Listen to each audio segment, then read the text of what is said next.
Hello, everybody, and welcome to the Outlawed Picks podcast. We're back 2025. It is good to be back. We are sorry for the break that we had. We needed it because we were doing so many other things. We were on the road. Jamie's very busy as well. He's growing up. He's got a full-time job and everything now. So everyone's super busy, but we are back. We have missed doing these shows for you. So Picks podcast is going to be back. We're going to talk about 311's main card today. I'm also going to record a war room for you for the main event straight after we've done this as well. So that will be up very soon. V. Hi. We're back. Yeah. How you doing? I'm good. Thanks for having me back, really. Thanks for having you. But, well, I mean, I'm kind of thin on options. You know, I don't really let many people in the house, and it's really cold outside. Most people don't want to drive, you know. So it's not because you like me on the show. It's because I went through my live here. contacts. They were absolutely exhausted. So I thought, well, I'll have to get, honestly, I mean, the reality is people don't tune in for me anyway. They tune in for you, so that's why. Because I get better picks I than appreciate you allowing me to be on the Outlawed Picks podcast again. I thought. No worries. Thought you were going to fire me. Okay. So yeah, we're talking about, we've got the TV on. You can see, so okay, let me just quick explain the setup because things have changed since the last time we saw you. So you can see you're at a slightly different angle now. You'll see that the table is slightly more filthy because it's got paint and charcoal and all kinds of stuff on it. This has become my full-time office as opposed to just the podcast and war room studio. So I've got my drawing board there. It's got a bunch of stuff on it. I've got my Mandalorian helmet, your Mandalorian helmet, which we're going to talk about in a moment. So you're off at a slight angle. We've also got the TV on because now I have a TV in here. So I like to do my research and double or sometimes triple screen, depending on if I'm still hooked on my Raid Shadow Legends. What do you mean depending? Well, I mean, all right. Yeah, okay. Look at my champion. I can manage it. I'm down to like 6 hours a day now. You cannot manage it. It's got automatic. I don't need to do anything. So yeah, well, do you want to talk through this? The Mandalorian. You've seen my Mandalorian helmet. I showed mine, right? The one that Steve did. So Steve Smith is a friend of the show, and he is an incredible craftsman. He did our Raphael, which you saw. My Mandalorian helmet, which is sitting over on the desk, and he's also now done Veronica one as well, which is amazing. Yeah? Hang on. You ruined it. I was going to explain it and do it. I had to. I was too excited. It's my turn now. And look at the transfer on the front as well. Dude, be quiet. Go on then, Karen. Go on, you do Okay. it. Go on. And make sure... I'm done. Look at this awesome... Like somebody... Steve made this for me, specifically for me. Sorry, I'm getting really loud. This is why the head... But you know how I felt when I was unreal. So here, the skull and crossbones, sick, yellow, because that's the color I wear when I fight. And in the back, in Mandalorian, it says... That's what it's called. Is it really? Yeah. Yeah, okay. so, okay. She's on it this year, as you can tell. Making fun of me. It's incorrect. I would never. It says Veronica on it. And look. Oh, sick. And now I'm going to put it on. You're going to put it on, yeah. Of course I'm going to put it on. It's sick. Yeah.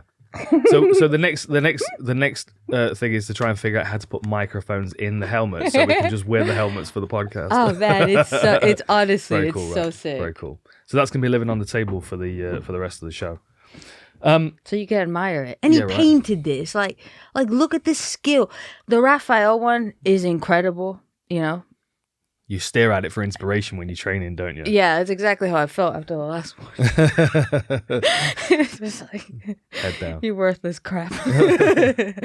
But yeah, no, it's really cool. Like when I saw yours, I was just like, oh my God. And because this is the new Bo-Katan helmet, like the inside, it's really I've got out of this world.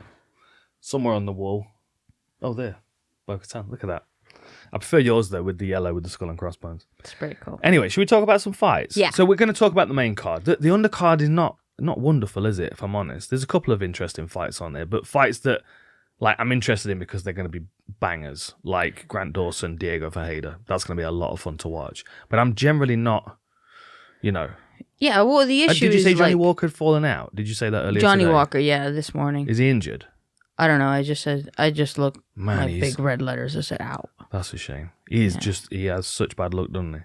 Although, did you see that clip of him sparring on the internet? I don't know when that was from, but he was like throwing haymakers at someone in sparring, and the guy clipped him with a short hook and dropped him. Oh no, I didn't see it. Bad. Yeah. It was yeah, I don't know.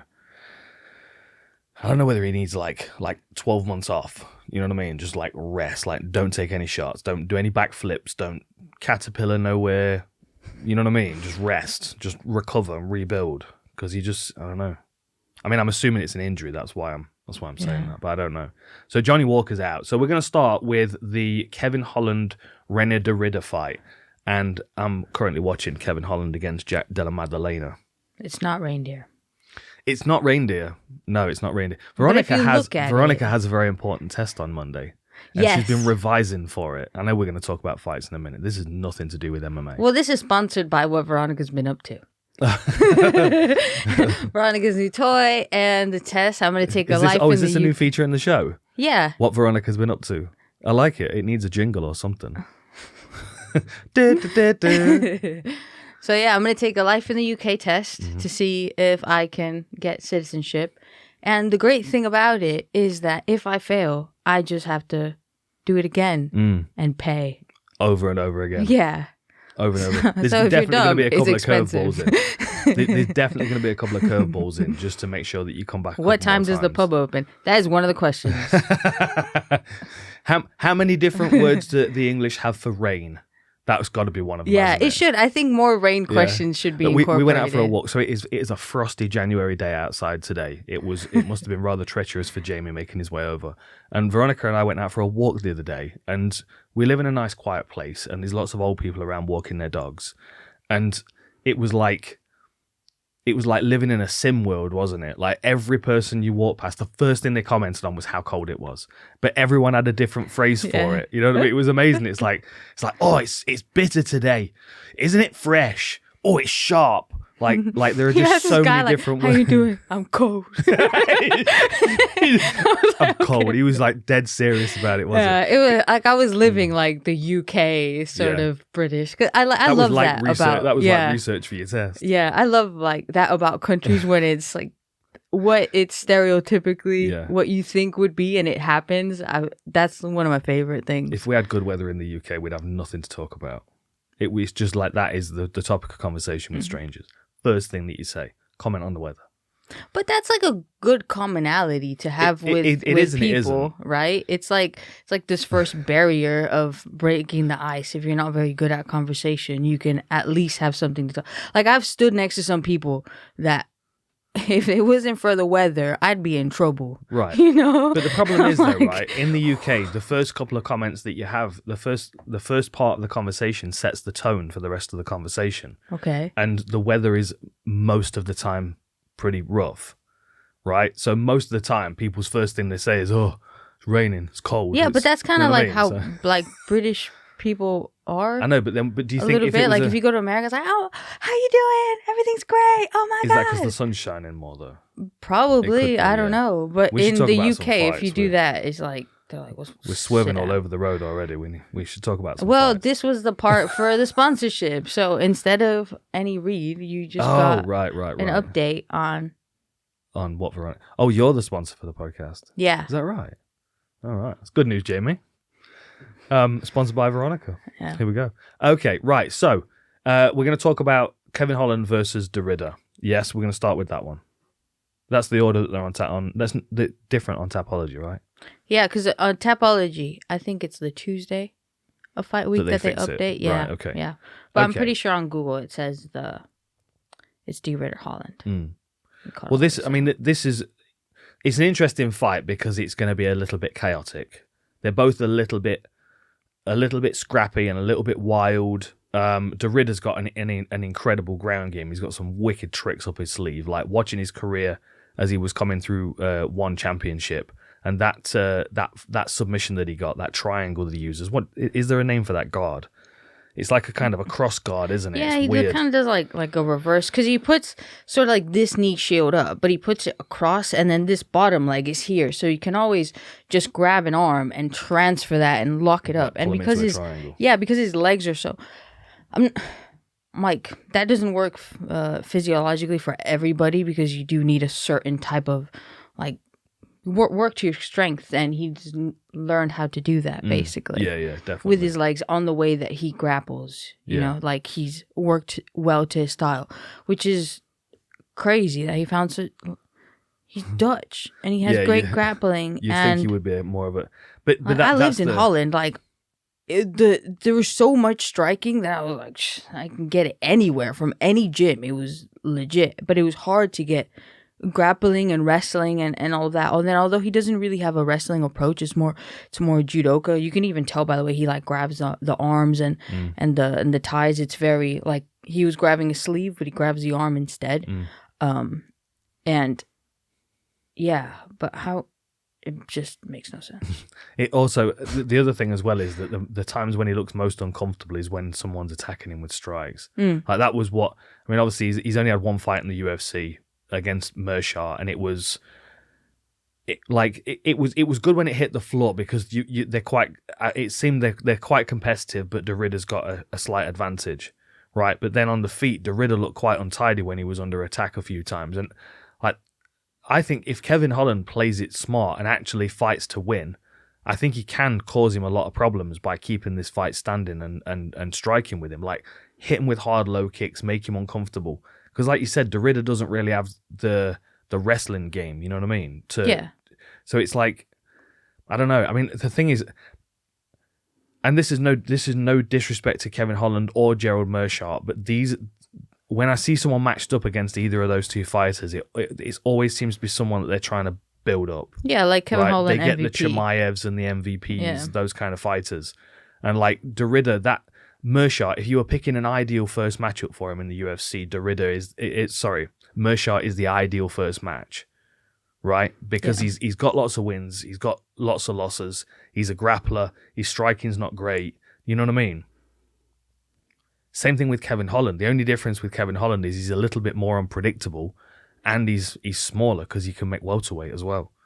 You know what I mean? Like I feel like Darida's his size is gonna be a factor in this one because Kevin Holland's he's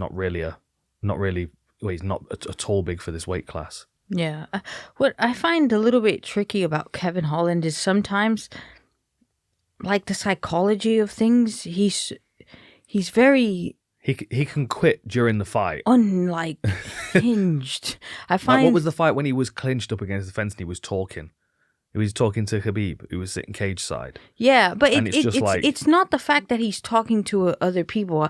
I don't know how to describe it. It's just like he almost doesn't accept that he can be great, and if it's close to him, he's.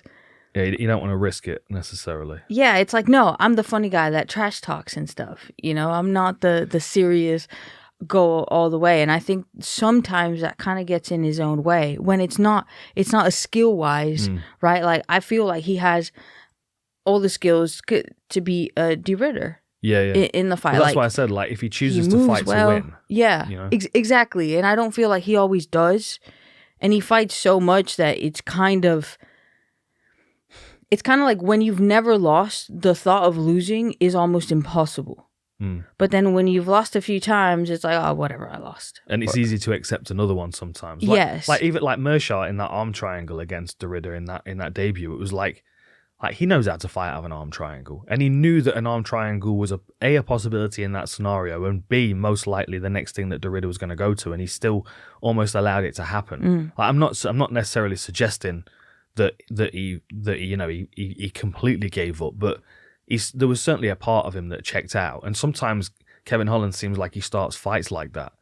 I don't know whether he's going to against Darida because, like, I mean, he's a legitimate threat, and you know, it'd be a big statement for Kevin Holland if he beat Darida, given the fact that Darida's coming in with such a high. And I also do feel like, given the fact that he got Meerschaert and he's got Kevin Holland, that the UFC are trying to push him up the rankings quite quickly. Yeah, because he was, champion and won and stuff. But I feel sometimes it's kind of not like that. Like with Ben Askren and Chandler and stuff, it's a little bit like they get them, because the Ritter's 34? Yeah. So they get them a little bit past the prime age to really like go for it, right? They're already established, so they don't really have as much time to develop per se. And it's like a little bit past. It's like we get an avocado, it's like a little bit like starts to get, Yeah. like that, eat it quick. I don't know. I've always, I mean, like Darida's always been always been a good grappler in MMA. He's never, in my mind, been a good MMA fighter. You know, he's just always lacked the striking and the composure when he's being attacked. To, you know, like even Kevin Holland here. I'm like, what? Just in the last 2 minutes of the third round against Della Maddalena. And Della Maddalena is a good boxer. Like, I like his boxing technique. And you can see how comfortable Kevin Holland is. Footwork, he's moving and feinting, he's fighting with long reach, he's stabbing to the body with his front kick. Like, I feel like if he played this game against Derrida and just didn't engage in the grappling, he could really be problematic. Like, damage his lead leg, break him down, slow him down. But it all depends on whether he chooses to fight like that, because he can sometimes be too accepting of going to the floor. Same with Mershaw. And if he does that, then I feel like Derrida's... I mean, his grappling is good enough to beat Kevin Holland anyway, I think. But I also feel like his size advantage then starts to really play a factor. Whereas this version of Kevin Holland working at range, although he's not a sizable middleweight, he can still land with decent power, you know, and do gradual damage over the fight. Yeah. Do you think it plays into the fact that, like, Kevin Holland's pretty long in comparison to the people that she keeps saying reindeer in my head. Reindeer. It's like long, and it's like reindeer and riddle together. Reindeer Riddler. Yeah. That should be his nickname. That'd be a real confusing nickname for him to have. Wait, how do you say his name? Reinier. Reinier, reindeer, Derrida. Reinier. Like, can you imagine having that as a tongue twister? That'd be great. Reinier, reindeer, Derrida. You're definitely gonna fail this test on Monday. You don't even read things properly. You're gonna multiple choice, just hit A for every one of them. No, I know what you mean though. Like, Kevin Holland, he's very good at fighting at the very end of his punch. Like, if you think back to the fight where he knocked Jacare out from his back. Like, one of the reasons why he was able to do that was because he was relaxed. He was able to whip his arm, which is where the power was generated. But also to be able to stay relaxed and to extend the arm as fully as he can and utilize his reach. And sometimes I haven't done tail of the tape ever. No. Go on, what are you going to say? Sometimes when people are tall, it's also a bit harder to take them down because it always seems like there's something that's stopping, like a little catches the floor. What do you call the things of the phone that, like a kickstand? They always have like some sort of kickstand to their being, and because it's like trying to pick up a big dining room table with 4 legs on your own. Yeah, like something's exactly. always catching the floor. You know? It's not so much that it's heavy or you can't lift it. It's just awkward. Yeah. And I feel like he is somebody who's very awkward, fighting somebody who's also very awkward and long. So Kevin Holland will have a little bit more of an understanding of what it's like.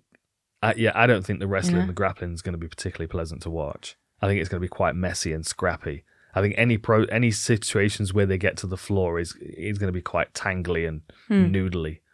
You know, and the other thing as well is Derrida he's not really bothered about being on his back, right? He was in top position against Mershaw and he attacked a neck, lost position, and then ended up on his back. Yeah. You know what I mean? He's quite happy to fight out of that position as well. And I kind of think Kevin Holland's the same. Like, he doesn't mind being on his back, fighting off his back. So it could be quite a... No, I mean, like, you know? I think for example, the armbar that he got against, what is it, Lord? Oleg Shajuk. Yeah. Oleg Shajuk. Like, the armbar he got looks like the way he's able to invert, and it was actually kind of how he hurt his rib against Dalitsi. Like, that flexibility, sometimes, if you get crushed in certain positions, it's pretty bad. Like, you saw it kind of pop out. The only other thing that I'm thinking is, that wasn't that long ago when he popped his rib, you know? Like, to then fight a grappler that you know is going to put you and squeeze you in those positions, like, it takes a while after an injury like that for you to be able to go back into the gym. And I'm not, like, he's probably done so much jiu-jitsu that it's not like he needs... Yeah, October. Yeah, you know what I mean? Like, that's pretty close. Like, only just are you able to come back, especially movements that twist and somebody puts pressure, like anything extension, and it's very different to do it, first to be able to do it, and then second with another person putting pressure on you, which is something that DeRitter does. And that was when Anthony Pettis did his rib, wasn't it, in that scramble? He was in like a body triangle and he twisted and popped his rib. Yeah. Yeah. The fight's ended. You need to put another one on. Okay. Well, I think we can make a pick now. Oh, okay. Go on then. Well, hang on. I haven't tailored the tape. See, because the reason why I want us to to do it is because Kevin Holland's got a longer reach than Derrida. So Kevin Holland is 26-12 with 1 no contest, 18-2 for Derrida. I'm not going to read out the rest of the stats because they're all based on one fight for Derrida, which skews the stats. But Derrida's slightly taller, apparently. I do think he's going to look a decent bit taller, though. But 78-inch reach compared to 81 for Kevin Holland. You know? I just think Kevin Holland's composure when he's striking is going to be an advantage in this fight. And if he leans into playing to win, keeping Derrida standing, I just don't think he's going to play to win. I think Derrida's gonna. That's it. That's what I mean. It's like it's not even skill that we're talking about. It's like what psychology is Kevin Holland gonna show up with? Yeah. So what do you reckon? Yeah, I'm gonna go with Holland. Holland, are you? Yeah. Yeah. What, a decision or stoppage or what? Submission? Nah. No, not submit. Well, I mean, he did sub Chiesa. He put him under pressure and then made him shoot real bad. Yeah. Like, and got him. Yeah. He'd have to soften Derrida up a bit, though, to sub him. Yeah, well, that's how he got Chiesa. Yeah. Yeah, I think Kevin Holland. By?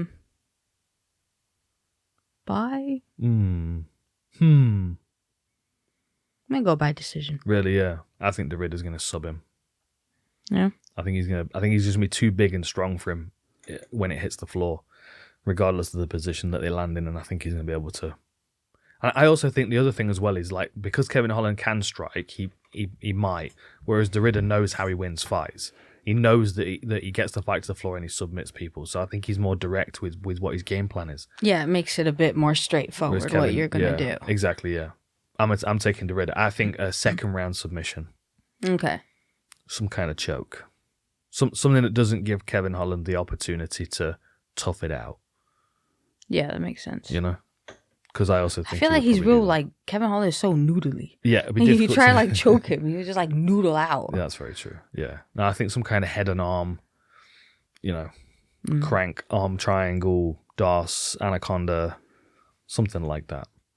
Okay, right. Hope it's a guillotine. Why? So DC's on commentary and he loses his He loses his mind. Dude, if you would take a shot every time DC said guillotine, you would be hammered. Yeah. You won't get to that the would main be card. that's the game of UFC. Just take a shot anytime he gets excited about guillotines, golf, or barbecue. He does love. You won't make it to the main card. He does love golf. All right, next fight. Okay. Money. Beneil Dariush against Renato Moicano. Yeah. So, obviously Dariush is coming off a couple of losses. Lost to Oliveira, lost to Tsarukyan. The loss to Tsarukyan was a good knockout as well. Meanwhile, Renato Moicano, not only is he a completely different person since he moved up to lightweight as a character, but he's also on quite a win streak. Yeah, I mean, Moicano's always been a fun one to watch, but he's really taken it to a new level this time around. And this to me seems like a tee up to put him in title shot reach. Okay. Go on then. Now, I should have fact checked or maybe mentioned it to you before I mention it in the podcast in case people think I'm like dumb.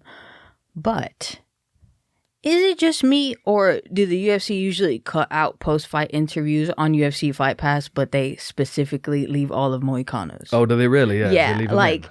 the one in Paris, me. they left it. I think there was like another one that the thing is like I can follow along, and then I think 2 minutes in, I get confused on what he's even talking about. But I just like how animated he is. Like whatever he's saying, he means it. Like he is really into it. The government and this, but like. And I thought, well, is it because it's main event? But there's other fights that I've seen, and usually they don't leave the interviews in the end. But they always were like recently. It's just since he's moved up a weight class. I'm telling you, it's since he's not cut into featherweight, he's got all this extra energy now. Like he has like an extra 100 grams of carbs a day, and he started the podcast and everything. So Moicano currently on the UFC website is ranked number 10.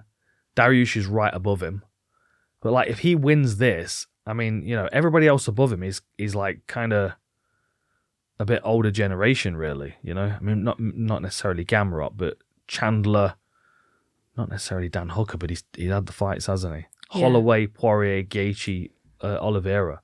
I think Moicano gets a big boost here if he wins this fight. Yeah, and I just feel like Beneil Dariush was kind of given the Tony Ferguson treatment, where it was like, you were like a 37, but fight win streak, and it's like, yeah, but you don't really sell, so we're gonna, like you see fights and you see fight after fight, and it's fine, but what you're really seeing is 6-7 months in between. Like, people get older, man. Like, I don't know, but like even people like John Jones, you can see fights from like pre-Bach, and it's not going to be the same as now. But you think it's still John Jones, yes, but you're seeing a 10-year difference in like the body of a man in the top level sport. So it's not like, you're just not going to get the there's a point where you kind of pass being.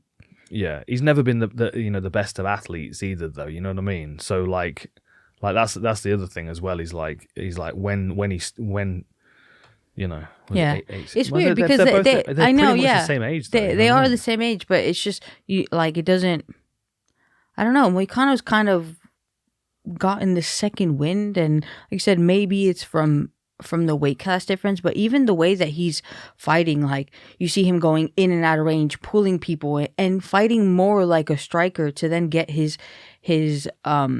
takedowns and go to the ground, which is really where he shines. But another thing that's interesting is the way that he takes fights to the ground. He almost like screwdrivers people down. Like, he uses his momentum to like turn them and like screw them down to the ground. And we saw how much Dariush defended Mateusz Gamrot's takedowns, and you think, well, how is Moicano going to take him down if Mateusz struggled? But it's just a different type of takedowns, and yeah, I'm very excited for the fight. It's just you kind of wonder what Dariush is going to look like. I mean, Moicano is an inch taller. They've got the same reach. I don't think that's going to make too much of a difference. I do feel like Moicano is probably a little bit more disciplined with his like straight fundamental punching, and I do think that that's going to make a difference. And the other thing as well, obviously, like Dariush he's in a bad situation because he's kind of he got that opportunity against Oliveira. It didn't work out, and that was almost like his big opportunity really to show people what he was capable of. Yeah, you know what I mean. It was like this, and then the title. Yeah, and it obviously not only did it not work out for him, but he got stopped in the first, and then he fights Tsarukyan, and he's now become Tsarukyan's springboard to the rematch with Makhachev. I just see him struggling to regroup again. Like, it's not a nice, it's not a nice place to be, like being on a losing streak and like waking up every day and going to the gym with the pressure of I'm on a losing streak, and you know what I mean? Like, it might just be to kind of like get back in the win column quick and take that pressure off him. But then I think there are easier people for him to fight than Moicano. I feel like Moicano might catch him, knock him out. Wouldn't surprise me if he catches Dariush kind of leaning away a little bit, just he's able to extend enough to catch him on the chin. Because I don't even think he's gonna have to connect with him particularly hard to hurt him. No, but obviously, like if you look at the body of Tsarukyan, is a lot different from Moicano, and I feel like the strength that can be generated. Yeah. But I think Moicano you think Dariush might should be stronger in the clinch than Moicano. Do you think he'll be able to muscle Moicano around a little bit more than? Yeah. You expect, yeah. I think so. But then, how does Moicano's ground game stack up against Dariush's? Because I mean, it depends, because it's not only about the skill; it's also like a fight of confidence. You have somebody who's coming off 2 knockouts versus somebody who's like went into enemy territory in France and beat like the really tough, like strong warrior of war or whatever God thing, exactly. So he's like, and that atmosphere was crazy, and like he's in this trajectory of not self-doubt, which is the one I feel Dariush is in. So then in that self-doubt is when the transitions, like you can have the skill to do what you need to do, but But in a game of like milliseconds, if you doubt something, it'll take you a lot longer, which is why sometimes when fighters are losing, they like continue to lose. And those that are winning kind of like keep going, springboard up. But I feel it's a little bit because of that. And we saw Dariush's grappling against Gamrot, and it was beautiful. It was fantastic. I mean, the way that he uses his legs, and it's a little bit unorthodox how he binds people together, and he understands fundamentally what the people are doing.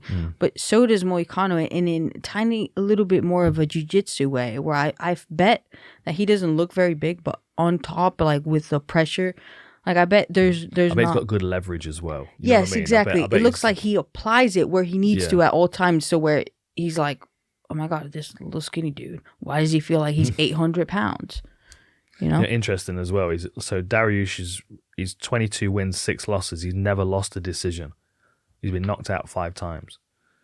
So Chiesa subbed him, and then he got knocked out by Barbosa. That was a good one.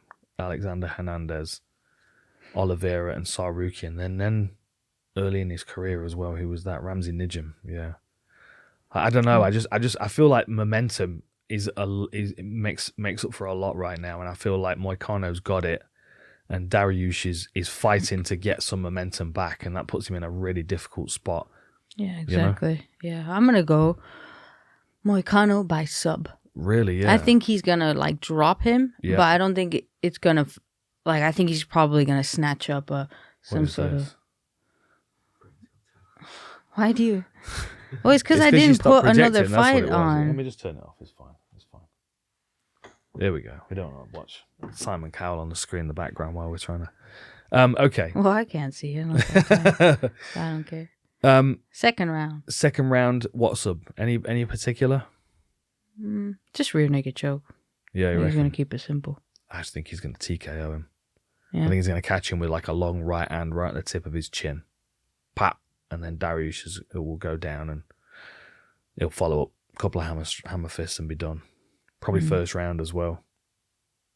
I'm feeling the momentum of Moicano right now. Money. Okay. Plus, he started following me on Instagram, so that you automatically know. There you go. Yeah, just a tip for any UFC fighter coming up. If you're going to be featured on one of the Picks podcasts, if you follow Veronica, she will pick you. Like, it is that simple. It doesn't matter. That's the problem when I picked Volk instead of Ilya, because Ilya had been following me, and I picked Volk, and Volk only followed me after. Ah, right. But he followed you because he picked him. But he had a funny thing. No, I think it's because I shared his comedy sketches. His comedy sketches are brilliant. They are I love really them. Good. He should have his own show. The UFC should invest in a Volkanovski sketch show. Yeah. Okay, right. So this is a fascinating one. Jiří Procházka versus Jamahal Hill. 30-5 with 1 draw for Procházka. 12-2 with 1 no contest for Jamahal Hill. 6-3 for Procházka versus 6'4". 1 inch height advantage for Jamahal Hill. 1 inch reach advantage at 80 inches for Jiří Procházka. Just chaos, this one. This is going to be like the Kung Fu kid at school fighting, like, you know what I mean? It's gonna be like a playground fight. This is gonna be. I can just like Jamahal Hill's just got such a come at me. I'll meet you on the playground afterwards. I like how when he's like standing, like his neck is kind of to the side. You know, he's like it's real like what's up. It's quite funny. I don't understand why people like. It seems they really don't like Jamahal Hill online. Right? Yeah. Well, I follow a lot of meme things because I find them hilarious. Not if they're like aimed at me. That's mean. But other people is fine. But like it was one of the things. I don't remember what account it was. It was like tag your least like most hateable fighter, the fighter you hate the most and stuff. And so many people were tagging Jamahal Hill, and it's like, oh, he blocked me and he did this and. Really? Yeah. Yeah, and I find it a bit weird. Also, the thing about like him and Pereira.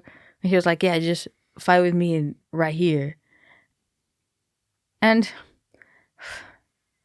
it's kind of a move because, you know, Jamahal Hill, he wants to get paid massive money to fight. Like, why would you fight for free? I wouldn't fight for free. If somebody picked a fight with me, I would run. I'd be like,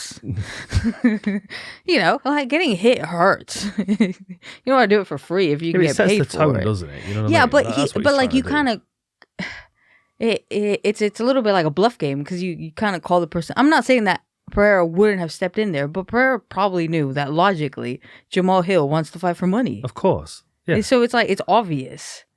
Like, I'm saying I want to fight for the belt. I don't want to fight you because you're whatever. I don't care about you, you know?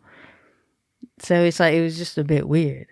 But I just, maybe if he would have been like, all right then, and they would have fought, that would have been pretty cool. But then it's a free fight. Still on Pereira. Yeah. So what about this one though? How do you reckon he deals with? Because the problem with Jiří Procházka is you just don't know you don't know what he's been reading for the past 6 weeks and what he's gonna try and dig out of the the martial arts textbook to throw at you. That's the thing with Procházka, and he does everything with such like supreme confidence that he can make anything work.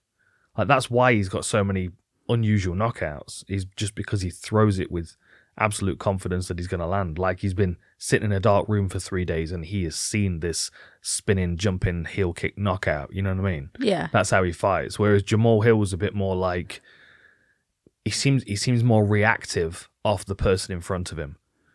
Which means that they're just coming at this from a different thing. Like Procházka's coming into this thing already pictured what's going to happen and how it's going to play out, and he's going to try and make it happen. Whereas Jamahal Hill's going to be like, okay, all right, let's see what you've got. And I don't know whether that's going to put Hill on the back foot purely because it's going to probably take him 10 minutes to figure out what Procházka's trying to do. Yeah.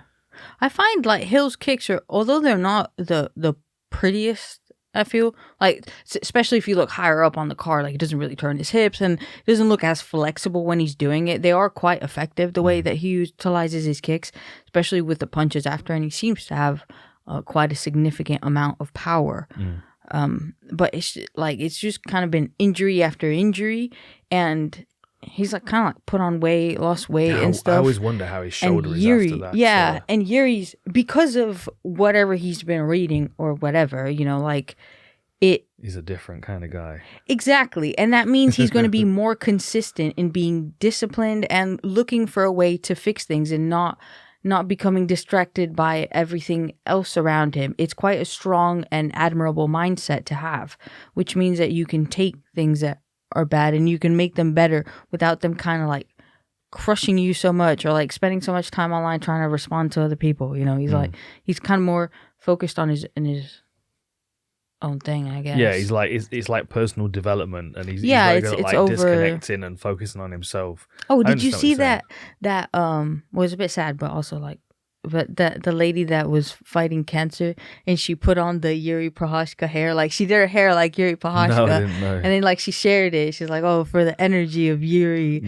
to like fight this. I was like, oh man, that's cool. That's cool. Yeah, he's a different kind of guy. He's the kind of person that I would have bumped into in China when I went out there. Yeah. Like there were like 3 or 4 guys out there that could have developed into a Jiří Procházka. Like there was one guy who he was digging himself a hole. He was there for a while. I mean, I'm digging himself a hole. This sounds kind of weird. He was there for a while though. I mean, he was there for, it may have been 3 years, and he'd been there for probably 12 months when I got there. Anyway, he'd been digging himself this hole with the intention of every day jumping out of the hole multiple times to build up leg power, and every day the hole got deeper, so he had to jump higher. And he'd been doing this for like 12 months. Was it BJ Penn? But he jumped out of a pool. I tell you what, though, one of the reasons why he was able to get out, like clear this, because this hole was a decent depth. Like he was able to get out of it was because of his hip flexibility. Oh, really? He was able to get his toes onto the edge of the pit and pull himself out of it. But yeah, there were a few people there. There was another guy there for like 3 or 4 years that was focused almost entirely on internal martial arts, like qigong, Singi, Bagua, like the real kind of like where you're like chi blasting people and stuff. And aside from that, I saw him, he was lifting weights and boxing, but he spent most of his day like in a clearing in the forest on his own, just going through forms like over and over again. And like Jiří Procházka was one of those guys. He's like a rare breed in MMA because most of them don't make the transition over. Yeah. You know, some of them get caught up in those, what's it called? They get caught up in the McDojo things, and you know, he seems like that could have been a trap that a Procházka could have fallen into, and I would imagine a few other of the martial artists out there that are like Procházka would fall into those McDojo kind of traps where, you know. I bet of you. Yeah. But the thing is like I remember back in the day reading a book, and I'm talking when I was young. You know, I'm talking maybe 10, and it was a martial arts book, and it was like all kind of mad and wonderful things. And then at the end of the book, it's like some of this may be based on fact, but most of it's fiction. I was like so disappointed. But like before MMA, I kind of felt like there was always like everybody that you spoke to that was like fully dedicated to martial arts. There was always that question in the back of their mind whether there was something supernatural that you could find. Yeah, for right? sure. You know what I mean? Yeah. And that for me, you know, for better or worse, probably much better if I'm honest, has kind of died off because of MMA. Mm-hmm. Well, you could there's the occasional person that's like, well, my martial arts are too deadly for MMA. You know what I mean? But like MMA's cleared a lot of that nonsense out of the way. So like a lot of the people that would be the Jiří Procházkas, they don't exist anymore. You know what I mean? Yeah. It's like he's on his way to extinction, like that type of martial artist. Yeah. And I kind of like the fact that he's still here. You know, it's almost like Wonder Boy in a less extreme way. You know what I mean? Like they're kind of like they're like an echo of an older time. I don't know. I think this is interesting because I feel like Jamahal Hill is very much an instinctual fighter. I don't think he's necessarily built physically for athletics. I don't necessarily think he's got, you know, the quickest reaction times or the best skill set or anything. But I think he's got that natural instinct that some people are born with where they just know how to throw down. And I think he's crafted a skill set that suits that, you know? Procházka's completely the opposite end of a different kind of spectrum, you know? And I just think that makes him such a difficult thing for Jamahal Hill to figure out in the early goings. It wouldn't surprise me if Jamahal Hill has a really, really slow start. He spends the first round and a half like, what is this guy doing? And Procházka's going to be in and out of range, arms all over the place. Yeah, but like somebody who was also kind of strange and hard to figure out is a bit like Johnny Walker. Like he's a bit like doing weird stuff at you. And Jamahal Hill did a good job at kind of like ignoring all that and tying him up against the fence. And I don't know if he did that on purpose or like you said, like he's very instinctual. And he kind of got him into this choke point where he was able to knock him out based on him doing something. But I think like Jiří takes a punch a lot better, but the thing is like they're both coming off knockout losses to Pereira. Yeah. But that's the thing is like I don't necessarily know that affects either of them. Like I feel, I mean, first of all for Jamahal Hill, he has the kind of the awkward groin strike, you know, no, the fight can carry on, or you know what I mean, that kind of awkward circumstance where although it's not necessarily he's using it as an excuse, it is certainly something in the back of his mind. He can go, oh well, yeah, but this happened. Yeah, like you know? I do understand that because you can see how it was like, oh no, it's fine, and then the angle really changed to he got him in that choke point that, for example, he put Johnny Walker in. Yeah. So as much as it was because it was such an awkward thing, it's on him, you know, like during those 5 minutes you have to be there and all that. For sure. I'm not saying it's not on him, but there was a factor where that affected the fight because of the angle, and especially with somebody at that weight class with so much power like Pereira. See, I just think it changes the way that Jamahal Hill feels about it in himself. I think he can go, oh, well, yeah, this happened. You know, on a different day, in a different circumstance, it wouldn't have. And then on the other side, you've got Procházka, who he just knows that's part of the game, you know? Like, I don't think Procházka's going to fight any differently. I don't think Jamahal Hill's going to fight any differently. I think it's all about how quickly Jamahal Hill can figure out what Procházka's going to do and how he can get to him. But that's something that I saw that Jiří was like, oh no, I have to fight different in order for things to evolve. And I saw a few comments kind of saying like, well, that's the style that got you here. If you change it, like, you're not going to be good. Yeah. Like that's what made Yeah, you I mean, good, there is you that. know? I mean, it's almost like there's a risk, like someone like Johnny Walker, who was very chaotic when he first started in the UFC, but was having a lot of success. Mm-hmm. And then he got caught a couple of times, and it was like, right, okay, I need to work my basics, my fundamentals. And it took him a bit of time to build go confidence in a new part of his game. Whereas I don't know, Procházka gets caught often when he's being over eager. He's being too overzealous. So I don't know whether he's going to be a bit more cagey, but I also don't think that helps Jamahal Hill. I think the more aggressive Procházka is, the more helpful that is to Jamahal Hill, because then he doesn't have to figure out Jiří. He's just dealing with what's happening. Whereas if it's a bit of a standoff, and you know, like Jamahal can't move forward and trap Procházka because he's moving so erratically. He's got such a wide, bouncy stance that you can't pin him up against a fence panel. And then if Jamahal Hill starts backing up, Procházka's going to be in and out of range, jerky and kind of, you know what I mean? It could be kind of an awkward stalemate where it takes Hill a minute to get going. I do think if he catches Procházka like with a good counter punch on the way in, he could hurt him. Yeah. I could certainly see him catching Procházka and dropping him, you know, and then following it up and getting a TKO finish. I just think it's going to take him a while to get his rhythm. You know? Yeah, well, this fight's 3 rounds. Exactly. That's the thing. Is like Procházka could do enough to outpoint him for 2 rounds, and then Jamahal Hill finds himself with the last 5 minutes, and he needs to stop him. Yeah. I don't know. I've been thinking about this fight. This is the one that I find most difficult to pick, just because neither of them are particularly consistent with anything that they do in their game. Yeah. You know. So who are you picking? I think Jamahal Hill. I'm going to pick Jamahal Hill by counter punch. I think within the first sort of 10 minutes, he's gonna figure out an opportunity in the rhythm of Procházka, and he's going to be able to catch him with something, just like a check hook or something. It wouldn't surprise me. And then he'll follow him to the ground, like overhand right as he's stepping in, or yeah. Yeah. I think I'm going to pick Procházka. Oh, you really? Yeah. Yeah. You think he'll finish him? Well, it's a bit strange, you know, because he had that knockout against Alex Pereira, right? And then he was fighting Rakic, and he was getting he was losing clearly that fight until he was able to get the knockout. But I think with that sort of attitude is what's going to help him against Jamahal Hill.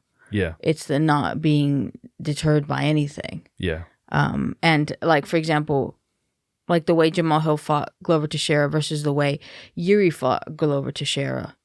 I find it shows a difference in that kind of heart while in it. Yeah. I think he's difficult to get discouraged. Yeah. He's just like, yeah. And I think you know, like the Rakic fight is a good like reminder of him to not get discouraged if he's losing the first round as well, which always makes him dangerous. I think he's gonna start losing, really, but then like come back at some point. Yeah. Okay. See, I'm seeing it the opposite way. I think he's going to start well because it's going to take Hill a minute to figure out his opportunity, but then he'll catch him. Okay. Opposites then. What Opposites. round have you got? A round you picking? Maybe second. Maybe second, yeah. It might be early third. I think he might be feeling a bit of pressure. Maybe going into the third, and he's not sure whether he's won one of the first 2 rounds, but he knows he's lost one of them, right? Like he lost the first one. He may have lost the second one, but he's not sure. Yeah. You know, it'd be worth it's funny investing because in I wasn't very like, I guess like high on Jiří Procházka when he first came in to the UFC, but maybe because it was so unorthodox and sloppy in comparison to what you know. Like I get the excitement because of the unpredictability of his game, but it's not like that sometimes like once he gets caught, it kind of gets caught a lot. Yeah. After. Yeah. It can either look really dangerous and dynamic or quite scrappy and reckless. Yeah. Yeah. I'm gonna go with Jiří. Okay. All right. Okay, co-main event for the bantamweight strap. Merab Dvalishvili against Umar Nurmagomedov. 18-4 for the defending champ, 18-0 undefeated for the challenger. 5'6" to 5'8". So what's it, a 2-inch height advantage for Umar and a 1-inch reach advantage for Umar. This is it's a fascinating fight. This is because although I feel like Umar's perhaps technically better all round, I feel like the difference here could be the pace of Merab. Yeah. You know, I was looking through Umar's career, and he's I can only see one fight where he fought for a belt, but it didn't go the distance. So he's not done 5 rounds. I'm not saying he's. Well, he did Corey Sandhagen 5 rounds. Of course he did. Yeah, of course he did. And I felt like he looked even better in the 5th round once he started to get a little bit more confidence with his punching abilities. Yeah. But it's like his pace isn't like Merab's though, is it? No, you know what it's I mean? not. And at no point in that fight was it. Even though, I mean, Sandhagen was pushing forward a lot of the time. And I feel like he like lures you in with the kicks because he's out pointing you when he's kicking you, right? Especially with the flexibility and the way that he's able to get his leg up. So it's like, oh, he already kicked me like 3 times, you know, let me kind of go more forward. And then he'll either, he uses his kicks sometimes to discourage people from continuing to come forward. Like if somebody's going to come forward and he can lift up his leg, hit him, they kind of go, what? And they reset and they go back to the distance where then he's able to choose and whether he's going to go in for a takedown or whether he's going to continue to strike and kind of move. So he's always the one that's kind of leading the time. But the thing with Merab is that if he's going forward and Umar throws that high kick, like for example, he won't go back the way that Corey Sandhagen did and reset in this distance. He will just eat it and keep going forward, which is what makes him dangerous. And one thing that is like different from Umar that I find is when he's going in for the takedowns, he's really good at going in for the single leg off the lead leg. Is, you know, he throws a high kick, he's a southpaw, he goes in, but then he circles to the back and doesn't necessarily always bring the people forward, so he doesn't like muscle them down with a body lock, but he pulls them back. Like he sucks them back, and that gives him an advantage when it comes to the grappling because he goes straight into like back attacks and leg attacks and stuff. Like who was it? He pulled back and almost pulled him straight into a twister position right at the end of a round. I know what you mean. That could be something where like he's very good at like snaking his head around the back, so he's on people's hips, but he doesn't then necessarily wrestle forward with it like Merab would. Yeah, he stays. He's kind of like under you, so it's like he becomes this base that you're on top that becomes very unstable. And although it looks like you can just twist and get on top yourself, because of the way that he angles off, it's very difficult because he's controlling the opposite like diagonal, and that kind of locks your hips, but it also prevents you from turning. And he's so flexible that he utilizes kind of the legs to kind of bring you up like this over and over again, which makes it quite difficult to like counter. Yeah. Like I think something that I think Nurmagomedov is going to be really useful for him are the straight kicks. Like the snappy high kicks, like Merab's so good, and they're both very good at this. They're both good at keeping this backhand very disciplined. And as they're moving away, they tend to post with their lead hand as well. So I don't really see Merab getting caught too much with those snappy kicks unless he's really reckless with his guard. But the jamming kicks to the midsection that Umar uses, like that snap front kick and the side kick, are very, very useful. And then, like as we've been watching, I think we both said the same thing. Arman Tsarukyan, the way that he kicks to punch is very similar to the way that Nurmagomedov kicks to punches. You know what I mean? So, like, if he's able to throw kicks out there, either kicks down the center line to jam Merab up, knowing full well that once the kick's removed, he's going to keep moving forward anyway, he can maybe put him on one of those little counter shots. Or he follows through, so he throws the kick and then steps forward and lands with a punch, which is something else he does. He has that little kind of curving. Yeah, it's a bit like Bivol. It's a lot. Well, yeah, it is a lot like Bivol. Yeah, that is like jabs forward and then that step back because you're coming forward and he hit it. Like he hit Raoni Barcelos with that coming in, and I thought because when I saw the fight, I saw it as knowing the results. So as I was looking at it, and that punch landed, I was like, oh, that's the knockout punch. And it didn't turn out to be, but might as well could have been. Yeah, Because it was so good. He hit it later on a little bit, I think a minute later, but he just didn't connect as well. But it's the way that he comes down with it as you're coming forward, trying kind to... of comes over your lead shoulder. Yes. He did a good job recovering when he got caught by Makhachev Yeah, as well. he folded in half That was into a amazing. takedown. He was like landed and just like sat up and folded himself in two. Really impressive. Stats are interesting on this one. We were talking about this the other day because I was trying to figure out how I could get the actual number. And there's somebody that's watching this right now that is... I mean, there's the majority of you are smarter than me, but there's someone that will be able to do this and tell me what the number is, and I couldn't quite figure it out myself. So, strikes landed per minute, right? So Merab lands 4.35 strikes per minute, and Umar lands 4.46. There's not much difference in it, right? I worked it out to being both around 22 strikes in 5 minutes, right? It's like 21.7 for Merab and 22.3 for Umar, right? So they both land around 22 strikes per 5 minutes.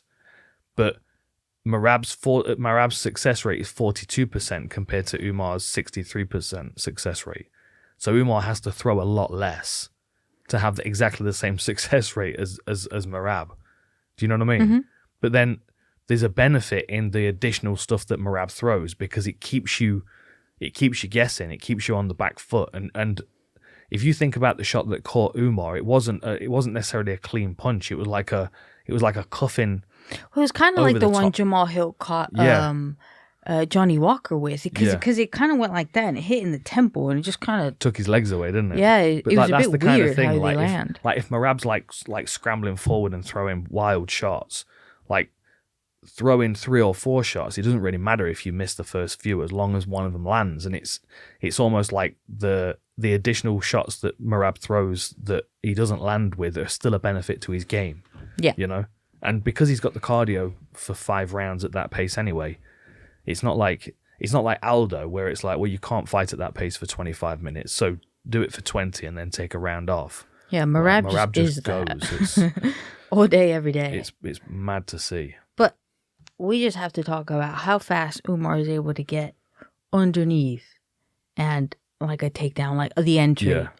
It's like somebody put fast, a rocket in They're both his fast, but Umar is considerably, like, it's noticeably quick. But it's a timing thing, isn't it? Oh, it's sick. Like, who was it that he landed? Was it Menes? He landed that jab and snapped his head back and was on his legs before his chin came back down. It was lightning fast. Yeah, it's unreal. It's the speed is, and he's got a very diverse ground game as well. Like he's like a more diverse version of any of the other fighters in that team. Like and you know, like you look at Makhachev and Khabib, and they've got triangles and kimuras and that kind of thing, but like you don't see them scrambling in ways that Umar does. I mean, you were talking about it yesterday. It's probably a lot more down to the weight class, the fact that he's a bantamweight, but he is a lot more squirrely in his jiu-jitsu, right? yeah. And I think that also makes it interesting because that's perhaps something that Merab doesn't have when it comes to grappling. Like Merab is wrestling, top control, ground and pound. Whereas there's a different dynamic in this one because there's a potential that Umar can sweep and flip him and tangle him up with leg locks and unusual positions that you wouldn't necessarily get from a strict wrestler. Well, you can see how his flexibility plays a role in it. Like he was knee cut passing Corey Sandhagen, and he was like straightened out, and his knee was here, right? It was just like across in the most awkward position where nobody would even have base in that position because of how you are. You would be so uncomfortable, and then he was able to like what do you call when you do that? Yeah. Pummel his leg onto the other side without lifting, and that's something that is really important because he's able to in Spanish you say esplayarse, like spread out. Yeah. You know, like if you're climbing a wall that has nothing and you just spider web onto the wall, you know, like he's able to do that.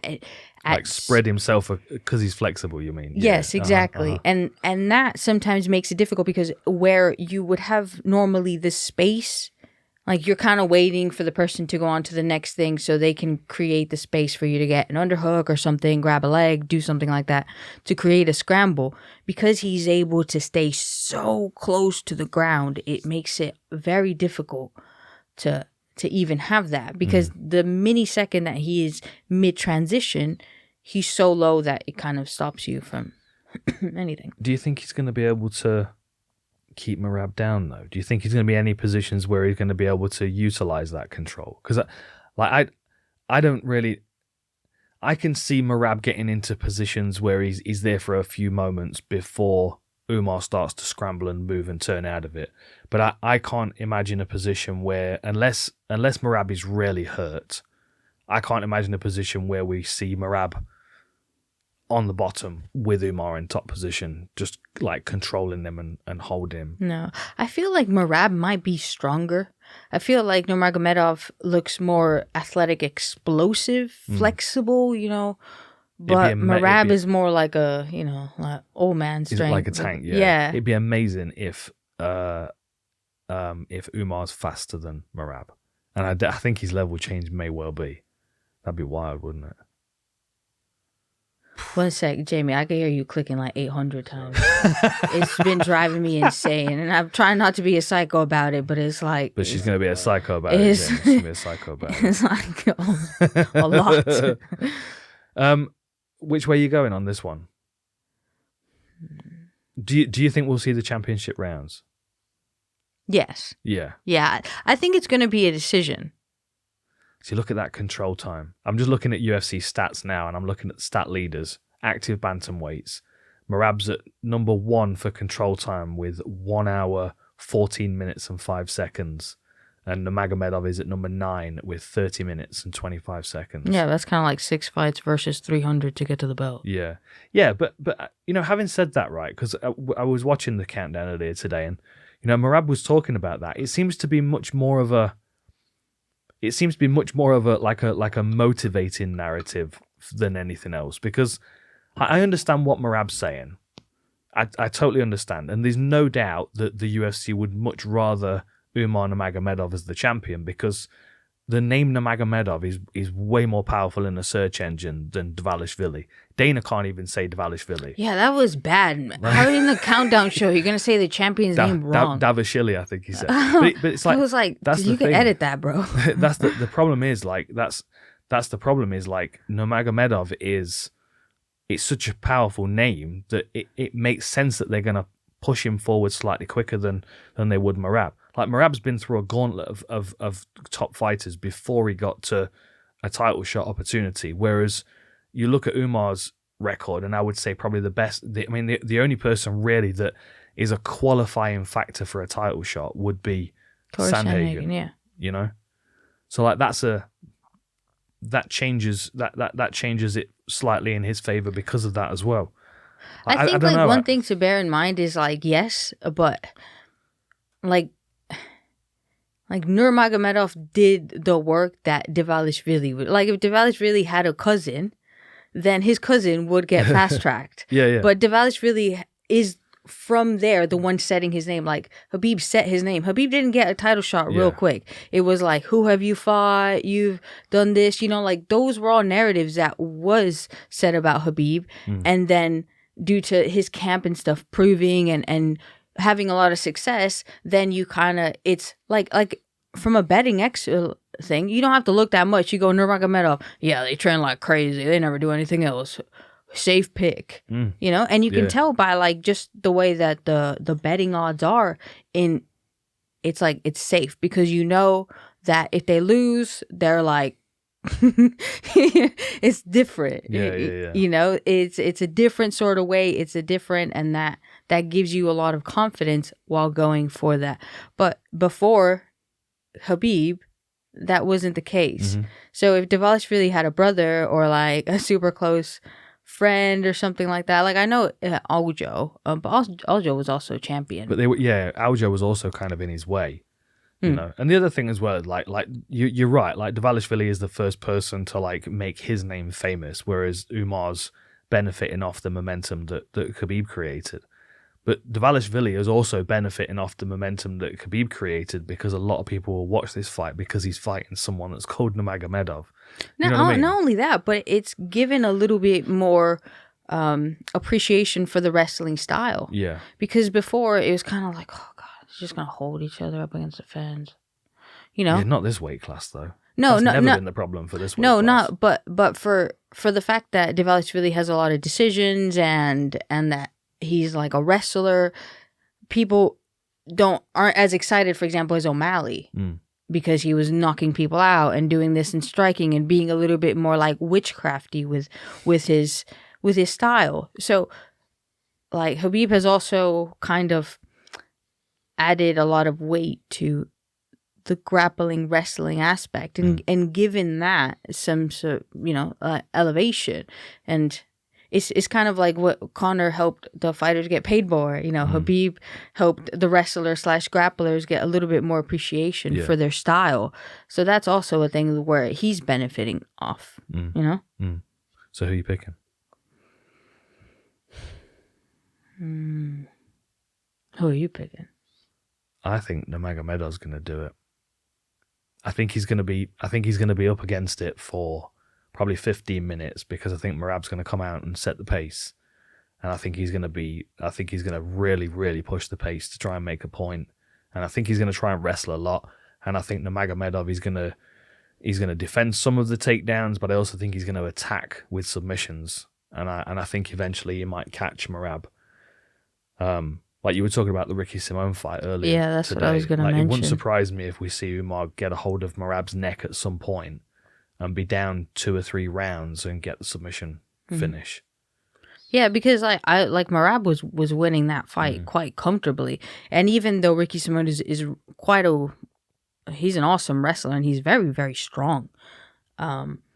When he got him in that choke, and then he went over, like it was a guillotine, but I didn't really think he had that well, but he was able to switch over and get to mount and hold it, and then Merab went in and out of consciousness for a minute. Yeah. And then he was like completely out. That was... Yeah, so he's got a Peruvian necktie in his Pro MMA debut back in 2016. This is Umar, by the way. And then every other submission is a rear naked choke. So 1 Peruvian necktie and what's that? 2, 3, 4, 5, 6. 6 rear naked chokes. I don't know. Is it? I don't know. If it's gonna be a rear naked choke though. No, I think he's gonna struggle think to get on the back of Merab. Yes. But I do think he might. I think he might be able to catch his neck, defend up against the fence or something like that. Potentially some kind of guillotine. That's what I'm thinking, and I'm thinking maybe late 3rd, early 4th for Umar.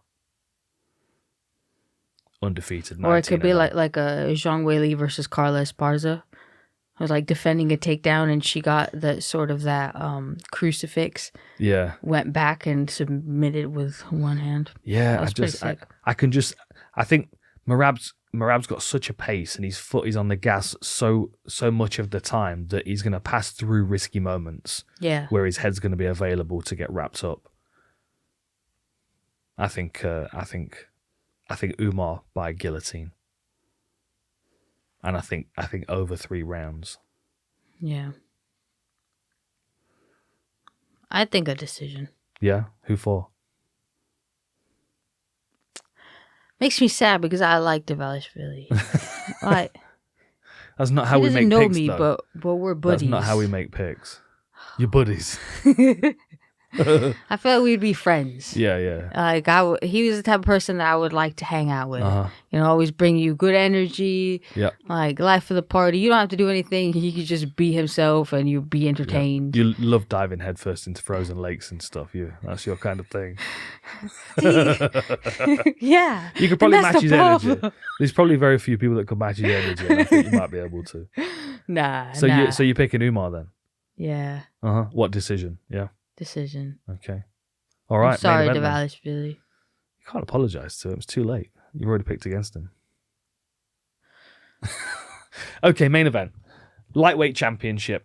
Islam Makhachev against Arman Tsarukyan. So rematch. The first time they fought was Tsarukyan's UFC debut in Moscow with myself and Paul Felder and John Gooden on the call. An interesting fact for everybody that's collecting what's the word? Life in MMA test. Yeah, life in MMA, yeah. Trivia, that's the word I was looking for. This was the event where Dagestani handcuff was first used. Because I was like, as we were watching, I watched the fight a few times back, obviously. And there's a point in it where I go to Paul, who's like, what's it called, Paul? And he's like, Dagestani handcuff. And like, as soon as I heard it, I was like, this was the event where he said it earlier in the night. And I'm like, I like that. That's good. I did write it down. Was it Sultan Aliyev against Nakamura? That was the fight anyway. But it was like halfway through the last round. Yeah. And Felder's like, oh, we've got to call this like, I don't know, a Dagestani handcuff or something. And I'm like, Felder nailed it. So there's your MMA trivia. This was the first event of the Dagestani handcuff. And an easy one to remember as well, because this was probably one of the best exhibitions of MMA wrestling that I've ever seen. Like, yeah. I loved this fight. I thoroughly enjoyed commentating it. I've watched it back probably 10 times this week, and I loved it. I'm doing a war room on it as well, so make sure you do check that out. Make sure you like and subscribe. That would be cool, you know? It would be. Oh yeah, especially because we've been gone for a while, so we're falling out of the algorithm, you know. Yeah. So YouTube's back to hating us again. We're gonna get buried under everything, but yeah. Leave a comment and stuff as well. Yeah. Oh no, in fact, we have a few requests for your comments if that's okay. If you can't think of something to comment, then we'll have something to give you. Well, in fact, no. Before we go into the main event, because we've been going through, and we've Jamie's a good source of knowledge as well, because he's a film head. Yeah. What do you call it? Sponsorship plug-in. Oh, is it really? Yeah. Myself. We're going to be well, so Veronica's always had this thing where she's like we'll be looking through movies, and you know how it is when you're on Netflix or Amazon Prime or whatever, and she'll see a movie, and I'm like, this movie is amazing, classic movie. And she's like, it's too old. I'm not watching. It's too old. And I'm talking things from like 2002 and stuff. Yeah, I don't want like a giant ant looking weird. Like it's a scary movie. Okay, although that would be terrifying to have a giant ant come at me. But I've managed to change your mind this week though, because we've watched some movies that weren't necessarily the best of graphics, but they were really good movies, right? Yeah. So we did Demolition Man. That was really good. And then Jamie recommended Eraser, which we've not yet watched, but that's on the list. But we managed to find Twister in the process. That was good too. And we watched Uncle Buck as well. That was really funny. Uncle Buck. That was Jamie's a good nodding one. in the background. I didn't expect it because you just put it on. I was like kind of falling asleep, and I ended up being so awake because I like the movie so much. Yeah, it's awesome. So in the comments, we need movies like 90s movies. I mean, late 80s, early 2000s are okay.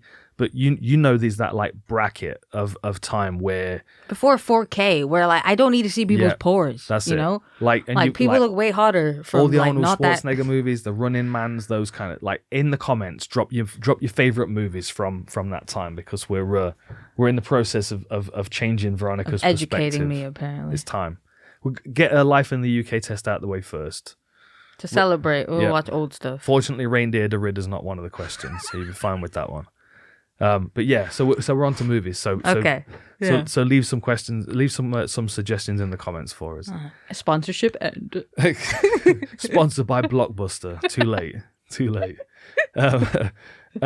Makhachev, Tsarukyan. So the first one was awesome. Now what I will say is that Tsarukyan, he took it on short notice, if I remember right. It was his UFC debut. Yep. Which was an incredible ask to come in and fight Makhachev in the co-main event. The other thing as well is that, and this has become, I think, more clear since that point, but like he's a big fan of the Khabib team, right? He was inspired by those guys when he first got into MMA, and so that must have been a very surreal moment for him to step into the UFC, fight Makhachev, see Khabib. I don't think Khabib was in the corner, but he was in the cage side, yeah. And it was just a really, really strong performance, where to me it looked like he was just, if Makhachev is scored 100, then Tsarukyan is somewhere between 95 and 99. He's just not quite. I would say the only advantage I give to Tsarukyan, if we're comparing skill for skill, is he's probably a better kicker, right? And when I say probably, I don't mean technically, because technically he's got a more diverse skill set, right? He's got spinning kicks and side kicks and hook kicks, and he's got a variety of kicks. Axe kicks. Yeah, axe kicks. But when it comes to MMA, you don't necessarily need all those kicks to be a good kicker. Yeah. And Makhachev has got good low kicks, and you know what I mean? So I feel like there is a slight advantage there for Tsarukyan in the kicking game, but overall, I feel like Makhachev's just a little bit better. He's a little bit bigger, he's a little bit stronger, he can scramble a little bit longer, and his wrestling's a bit better, and he's definitely got more submissions in his arsenal. He's more comfortable at close range boxing, especially in his recent fights. I don't know.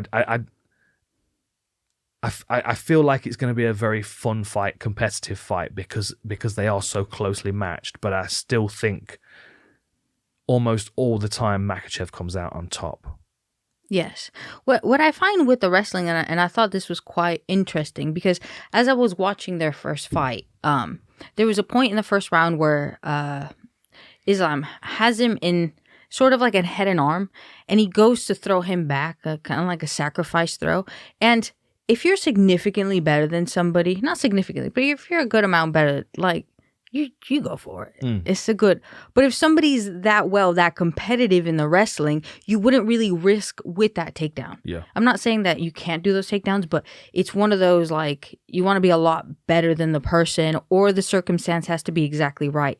And there was a few times in the wrestling transitions where I felt like Islam made it difficult for himself, because it looked like underestimated Arman's wrestling ability.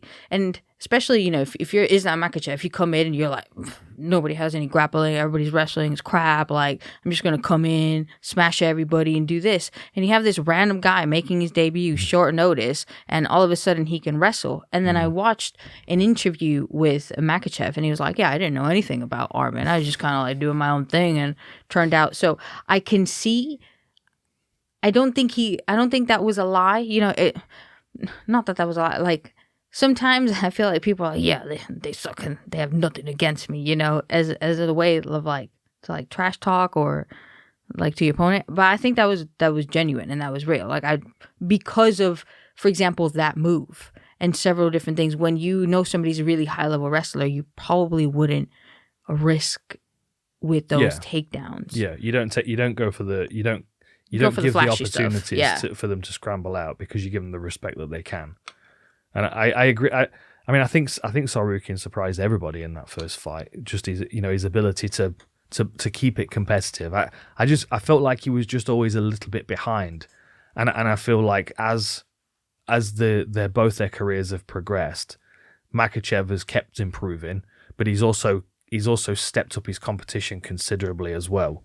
You know what I mean? And I don't necessarily think that the fact that Khabib was at the top of the division, and kind of, it almost stifled him a little bit at a point, but it kept him in a pool where he was fighting really good guys and not yet progressing to the belt. Like, I feel like Tsarukyan can be the champion. I just don't think he can beat Makhachev to do it. Like, if Makhachev wasn't there, I think Tsarukyan's the champ. Yeah. But I just feel like Makhachev is. He's I don't know. I feel like he's just head and shoulders above everybody right now, and I feel like, even though we were talking about this the other day as well, like there's this pool of lightweights that are really, really competitive with one another, right? Like, and you can look down Tsarukyan's record, you can find a couple of. I mean, Gamrot is the obvious one to mention, but like Damir Ismagulov is another one who's like, he'll beat one of the guys in the pool but lose to another.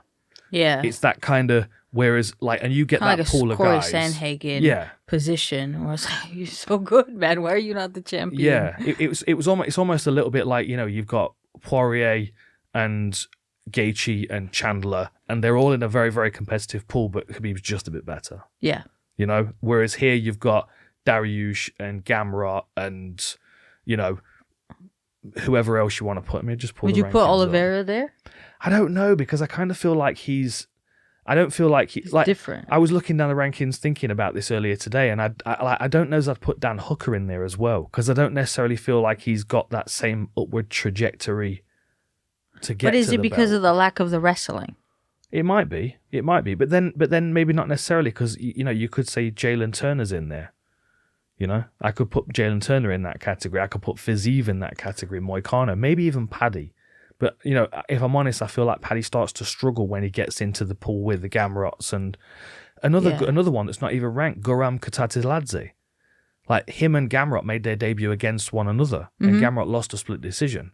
And, I mean, straight away, Kutateladze on the mic said, I didn't win that fight. But it was so competitive that you could make an argument for him, which two of the judges did. Yeah. Do you know what I mean? And it's like, yeah, you could even put Guram in that category as well. And he can be competitive with everybody else in that category, but he's just not good enough to beat Makhachev. And that gets more and more difficult the longer Makhachev stays in that position. Same with GSP at welterweight, you know? Yeah. Like, not only is he established in that position, but he is embedded, fortified, well paid. He's got his rhythm down. He's got his training partners around him. And aside from the size difference, Umar Nurmagomedov is a really useful training partner for the striking style of Arman as well. So I even feel like stylistically, Islam's got the people around him that he needs. What is the other Nurmagomedov? The one that is Usman, who's fighting Paul Hughes. Yes, is coming up. Yeah. Yes, Usman, because he's normally in his corner. Yeah, so he does a lot of like the kicking style, like Arman. He was the one in the blue tracksuit that invaded the cage after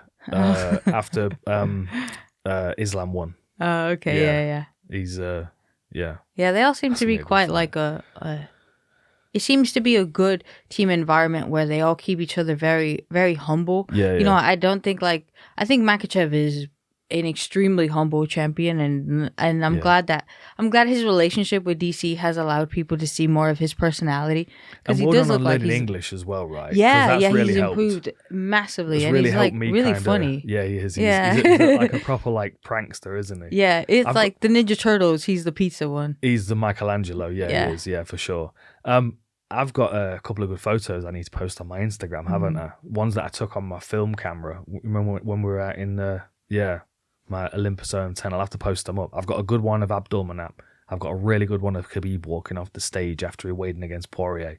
And I've got a good one of Makhachev as well. And also, I'm sorry to cut you off. Shout out to Mighty Mouse as well, because that documentary that he did when he went to train with the team was really enjoyable to watch. Like they really put him through the ringer as well. Like, he was up against a Olympic silver medalist and then a Muay Thai champ, and yeah, that was really enjoyable to watch. I hope Mighty Mouse keeps making that content, because he's good because he can step onto the mat and get respect from anybody, but also hang with them in training. Yes. You know, so like you get a realistic perspective of like how good these guys are, because Mighty Mouse is willing to try and do the workout with them. I enjoyed that content. I want to go and visit Mighty Mouse. He's in Seattle, isn't he? We should go and visit him. Go and see what we can learn from him. Loads. He can paint the hell out of a fence as well. I love like that people I was telling you this the other day, like people are giving him a lot more attention now than he was when he was a champion, and I think because people realize they dropped the ball and not like he's so skilled that it was kind of not following him was a bit of a shame because of how good, like kind of realized only after. I also think as well that like given the world that we're in right now and like the extreme personalities and stuff, like I think someone that, you know, on his countdown show defending his belt for the 127th time, he's jet washing the drive and you know, painting the fence and playing video games. Like I feel like now more than ever we need someone like DJ just to kind of give the fans an option of someone that's normal. Yeah. Right? They got no Krusty the Clown hair. They're not like living on an iceberg for like a month. You know what I mean? Just like a guy that goes home to his family and, you know, MMA's his job and he's just the best at it. Yeah. Like that's I feel like I've missed that from DJ since he left the UFC. You know, I've always been a fan of him, and I feel sad for him feeling underappreciated. Like even on that documentary, honestly, you watch it and Khabib's asking him about how many belts he's got, and he's like, he's got 12 belts. Did he say he's got 9 UFC belts and 3 1 championship belts, but he's actually only got 3 of each at home. Like the UFC owe him 6 belts. Because he kept bringing them back, and then like McGregor would steal one for a photo shoot, and then like, you know, oh, we need a belt for Tyron Woodley because we forgot he was on the card. Let's give him a I can't bully Tyron. I'm working with him next week. Actually, yeah, no, I'll have to start being nice to him again. Bless him. I saw he signed for GFL. I hope to see him fight again soon. Anyway, but you know what I mean? Like I just remember there were loads of circumstances where there was like, oh, we need a belt. Take DJs off him. You know what I mean? It was like even the shot with McGregor with the 2 belts on the cage.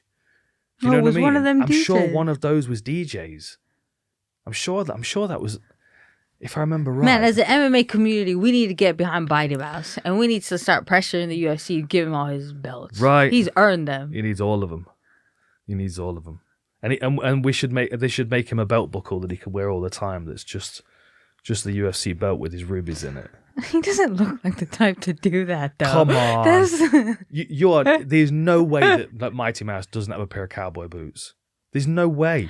He has cowboy boots. He has a cowboy hat. No, I'm not saying he doesn't have that. So he needs the belt buckle to go with it. It's more like Henry Cejudo style. Yeah, no, Henry Cejudo would have like earrings or something. He'd have his earlobes stretched out so he could have the belts put in. Open himself a coffee shop. Oh, another thing that I thought that was like emotional, because like the first time Makhachev fought Tsarukyan, it was Khabib's dad in the corner. Oh, it was, wasn't it? Right, and it was their first fight, and then we saw Khabib being for the Gamrot Tsarukyan fight. He was there. Yeah. Oh, he was cage side. Watching, like, he was just like taking notes. Well, he was talking to Hunter. Yeah. He was like, so it's Khabib's had his eye like set on Tsarukyan. You know what always stands out to me when I see Khabib in the corner and his fighter wins, which they always do. Yeah, right. Like safe bet. That's why people like the name. It's like there's no celebration, like punch in the air and stuff. Like everyone else stands up around him, and Khabib just like puts his head down, like oh my goodness. I'm so glad that one's over. Right, on to the next one. You know what I mean? It's like I can't remember who it was that said it. Who was it that said it? I heard him say the other day, like, cornering's going to make Khabib old real fast because he's so invested in it, you know. And I guess it's even more stressful, not only because there are 2 fights on this card, both for belts, both from the same team, but also the Nurmagomedov name going out again, you know. Like and it's going out again in Dubai, you know. There must be pressure on Khabib's shoulders every time his name is out there in the MMA world because he feels like it's the flag that his dad stuck in the cage. You know what I mean? Yeah, it doesn't seem like it's not about him. Yeah.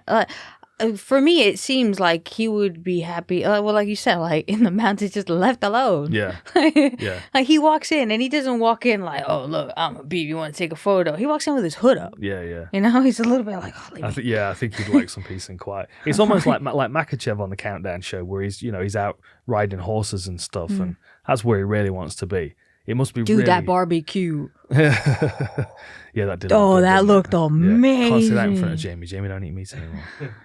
He's missing out.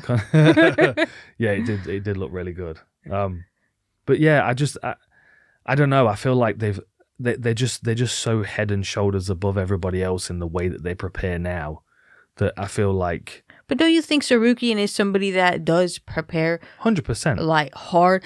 Yeah. And the Countdown show, it looked, and I don't know if I'm kind of sort of similar, so I'm like, oh yeah, same thing. But when Khamzat Chimaev was in the Countdown. Yeah, right? I thought it was the same place. Mount Erebus? Mm-hmm. I thought it was the same place that he was in. Something like that. It's the highest peak in Europe. Oh, okay. So he's at like 10,000 feet elevation. Yeah, he said about it being good of elevation. Yeah, but that's where he is. But I also feel like... See, this is where I feel like they're a bit different in this regard. Like, I feel like Makhachev would rather be where Tsarukyan is all the time. Whereas Tsarukyan goes there to get away from the places that he would rather be, which is like coffee shops and, you know what I mean? Like with his fast cars. Yeah. I kind of feel like he's more like the he's definitely more star showy in that way. Of life, like sort of like the life revolves around him, and Makhachev is a bit more like, we're a team, we're all together. Yeah. Not necessarily fully like that, but in Makhachev's just not bothered about being a superstar. That's what it seems to me. Whereas, like, Tsarukyan's got a little bit of that Ilya Topuria, showy, nice watch. Yes. Wear the brands, got the car. And it's almost like he takes himself out to the mountains, so he's cut off from that, so he has to focus. Because there was another documentary that I was watching by Red Corner, actually. Shout out to Mystery. Although I don't think Mystery was filming it. But it was really interesting because they were interviewing Tsarukyan, and there's something he said that stuck in my mind, is that like he looks at other fighters and he recognizes that he is not 100% focused like other fighters are. He's got his little sins and his little kind of escapes that he has. You know what I mean? So that when I heard him say that, it almost seemed like Tito used to do it. He used to go up to Big Bear and like isolate himself in Big Bear, California, so he's not like in Huntington Beach being Tito Ortiz. Do you know what I mean? Like I kind of feel like that from Arman, as opposed to like. You don't think that's changed with the belt on the line? Because he looks like something in his eyes look different than before. Well, like throughout the years, like it's definitely like it was that way until you realize that it actually is a possibility. Yeah, does that make sense? Like you can be all like, oh, but then like the expectation gets higher. Like some people go more towards the other way, and others, like double down. And I think he's doubled down. I don't think that sort of like escapism has for sure. But I feel like that the loss to Makhachev did that. You know what I mean? It was almost like he realized that he could compete. So, but then, that does take me on to a different thing, which does... It's a little bit like what I was saying about Kevin Holland. Like, you can fight to win or you can fight to prove something, right? Like, Kevin Holland can fight to win or he can fight to put on a show for the fans. Whereas Tsarukyan, I feel like in this fight, he can fight to win or he can fight to prove that he can wrestle against Makhachev. But you don't think he learned that from the first fight? But I also feel like like we were saying, sometimes you can kind of hang the circumstance on something. Like you can like Jamahal Hill can he can 10% he can excuse the loss to Pereira because of the circumstance at the end of the fight. Yeah. Right? Yeah. Tsarukyan can excuse a bit of his performance because it was UFC debut, co-main event. Do you know what I mean? It was like no one was expecting him to do anything. So therefore, maybe his expectations were too high of himself in that moment, and he actually proved something of himself. I don't know. I feel like the loss was really valuable to him, and it almost like when he was talking on that Red Corner interview, it was almost like coming out of that was what set his mind on the fact that he was going to become a champion, and it wasn't necessarily until that point. Right? Yeah. Because it was more about winning. Like, I think he started martial arts when he was 15 and got into it really quickly and won a grappling tournament in the first 6 months of his training. And like, it seems to me like he's had quite an expedited journey through MMA. And I feel like a lot of it has been made easier because the fact that he's a really good athlete. Yeah, I feel like like physically he can beat a lot of people, and that's why he wouldn't have to take as long. Because he's physically already ready, and some people, physically it lets them down. And that's it. I think he felt like, I think it was quite easy for him all the way up to when he made his UFC debut, but I also think he expected to be less competitive against Makhachev in that first fight, and when he actually turned out to be more competitive, it was like, oh my god, I could actually do this. Do you know what I mean? Mm-hmm. Like not that he didn't think he could win, but I feel like his confidence took a boost after that fight. It's interesting. Like there were lots of really interesting moments in the fight as well. There were certain things that Makhachev had to like tweak to make sure they were working, like the foot sweeps. He was aware that Tsarukyan was very good at keeping his hips away. You know what I mean? So he had to start doing those like the BS knees to the midsection to get Tsarukyan to counter so he could. It was a very, very clever fight from both of them. Makhachev does adopt his wrestling things really well. Like with the Dustin Poirier fight, because Poirier was so good at kind of like like soaping his foot out. Yeah. That he realized, okay, well, because you don't have the shoes where I'm used to, and not only the shoes, but you have to prepare for Habib, prepared for like all these people. Like if he didn't have a neck, he would be a champion. Yeah, that last takedown Exactly, where he swung his leg. But it was an adjustment because he kept getting his leg out the other way. And he didn't just like go, oh, whatever. He adjusted that. And I find another thing is that Tsarukyan sometimes finds himself in head and arm position quite a bit. And Makhachev is really good at that. And now with being able to hit somebody as long as their knees are not on the ground, you know, with the new rule change, I find like maybe, you know, him escaping off of that, you can catch a head kick at the end. Yeah. The other thing as well is because one area that I think is a clear improvement for Makhachev in his last couple of fights is his close range boxing. Like he's become very effective with his just nice fundamental close range boxing, but at the same time moving into a clinch, tie clinch, knees and elbows, and that works really well with the success, the things that he had success with against Tsarukyan the first time around, like the little foot sweeps from 50-50. I feel like he might just be able to have more success at close range. And this is where I feel like you can get different versions of Tsarukyan, which will give you different versions of the fight, right?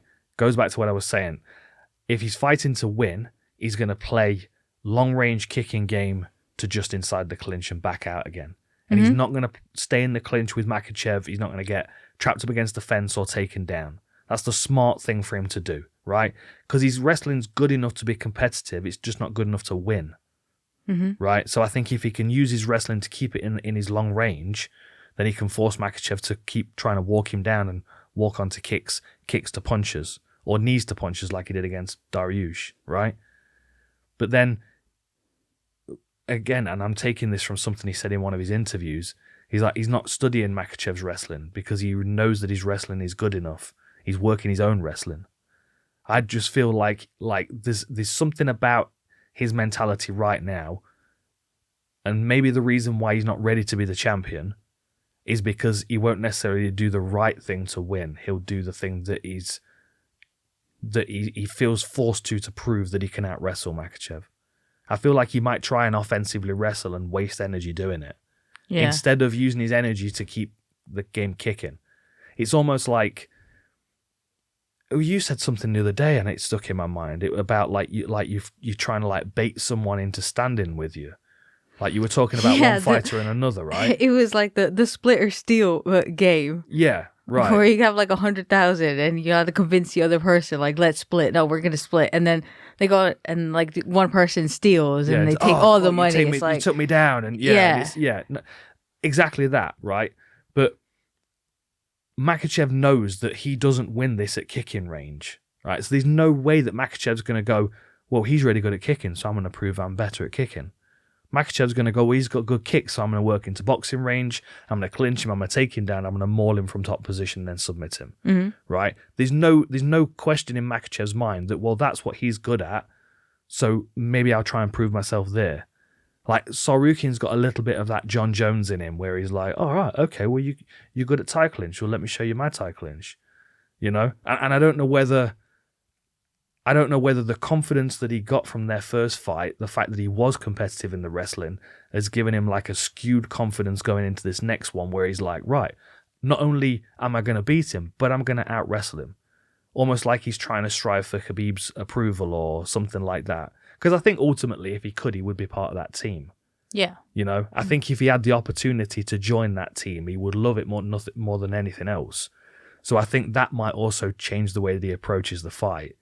It's like the way that Demetrius Johnson got their respect was by wrestling rounds and rounds and rounds against everybody on the team. It wasn't, well, let's see if you can hang with the Russian Muay Thai champion. You know what I mean? Yeah, yeah. So it's almost like there's like two ways of him winning the belt. There's winning the belt by doing the right thing, and there's winning the belt but also getting the approval of Khabib's team. Does that make sense? Yeah, no, that makes sense. It's just been kind of kicking around in my mind. Especially because so young, he admired.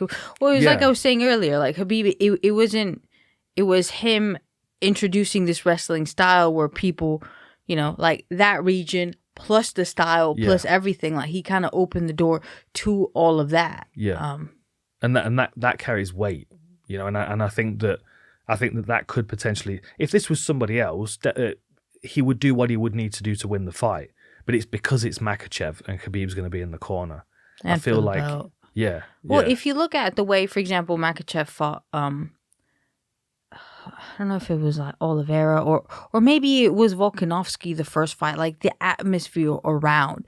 You could tell it was a bit more like, you know, like hard to breathe than it was when he fought Volkanovski. And now Volkanovski the second time. Now, obviously, Volkanovski was coming off like not training and it wasn't necessarily the same. And that kind of gives you another confident boost than it would. But it was him being more comfortable in those situations and in that light where it's just not. Yeah, I mean, I also think, you know, in the last couple of fights, I think maybe in his mind he's like emerged out of Khabib's shadow a little bit. You know, where's my notepad? It's around here somewhere. There it is. I did write this down, which I thought was interesting the other day, because it was more around the wrestling statistics. Because obviously, like, you know, I find the statistics quite interesting. Just generally, especially when we've got a decent chunk of information about both the fighters. So Makhachev's 3 inches taller, Arman Tsarukyan's 5'7", but he's got a 2-inch reach advantage at 72 inches. I don't think that's going to make much of a difference, but I do feel like that's one of the reasons potentially why Tsarukyan is a faster, more powerful athlete at this weight class, because he's given up a bit of height for a bit more muscle mass. But I was looking at the statistics on Makhachev's side, and then I started to think to myself, I wonder how they compare with Khabib's statistics, like particularly the wrestling ones. Like is Makhachev shooting more takedowns? Is he more successful with his takedowns? Is his takedown defense better than Khabib's? You know, because at some point in Makhachev's mind, he's got to go, oh, actually, I'm the man now. Like I'm the best. Like I potentially am better than anybody else has ever been. Yeah. And I think a lot of confidence will come with that as well, whether it's hit him yet or not. But listen to this, right? So Makhachev's takedown average is 3.19 per 15 minutes. Khabib's was 5.32, right? So that shows you two things. One, Khabib's wrestling output was much closer to, well, it's better than Merab's if you compare them like for like, right? But I would also say that that's partly because Makhachev's more comfortable with his striking, right? So Makhachev's going to have to shoot less because he's less inclined to wrestle 95% of the time. So that's the one thing that skews that. But then you look at takedown accuracy. Khabib was at 48%. Makhachev's at 53%, right? So now he's shooting less, but he's having more success with his shots. Goes back to what we were saying about Dvalishvili and Umar's striking, right? Umar has to do so much less to have exactly the same success rate landing. And that's where Islam is now compared to Khabib, right? Then you look at takedown defense, 84% for Khabib compared to 90% for Islam. And then sub-average, 0.8 for Khabib, 1.1 for Islam. So literally every single stat when it comes to the thing that Khabib made famous, as you were talking about, now is looking in the favor of Makhachev on the stats. And all of those stats, of course, are better than Tsarukyan's. You know what I mean? Yeah. Another thing that I find with their takedowns is, like, for example, Islam, he will grab a body lock and screw you into the ground, you know, like muscle like you corkscrew into corkscrew into the ground, whereas Tsarukyan will lift you. And then sometimes has a difficulty with the control right after, right? Like Islam's takedown is done when he has a control position, whether he binds you with your legs or whether he does anything. Tsarukyan's takedown is done when he does the lift to the takedown. So it's almost like the end bit differentiates in the grappling. Although in the countdown video, I did see that Tsarukyan was a lot more like takedown to the control. Yeah. It wasn't like so much as before.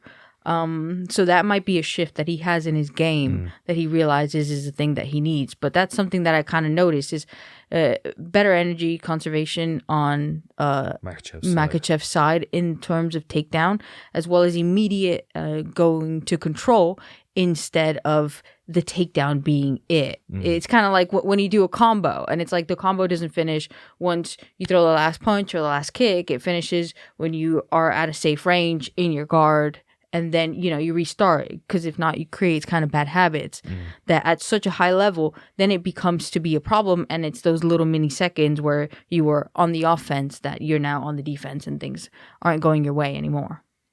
So which way are you going? I think Makhachev. Yeah, I just think he's too good for everybody right now. I really do. I don't think he struggles with anybody in this weight class. I think he there might be someone that would be competitive for him if he moved up. Like, I wouldn't mind seeing him move up and fight Colby Covington at welterweight, because Covington's not the biggest of welterweights. He's a wrestler that's got a high pace. Him versus Colby Covington. Yeah, I'd love to see Covington that fight. didn't just lose.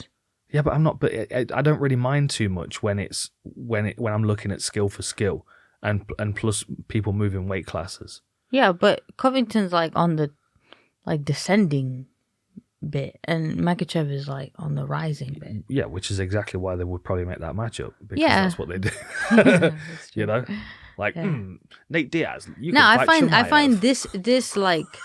Yeah, I find this matchup to be extreme just because of it. This fight is our matchmaking should be. Yeah, and the co-main event is exactly how matchmaking should be. These are the best guys fighting for the world title.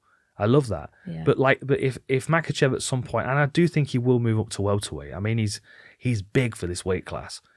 I do think when he moves up to barbecues. Well, that's why. Yeah, it's all the red meat is eating. But I feel like at some point we'll see him move up to welterweight, and you know, and they may well put him straight in there for a title shot if he's still holding the lightweight belt.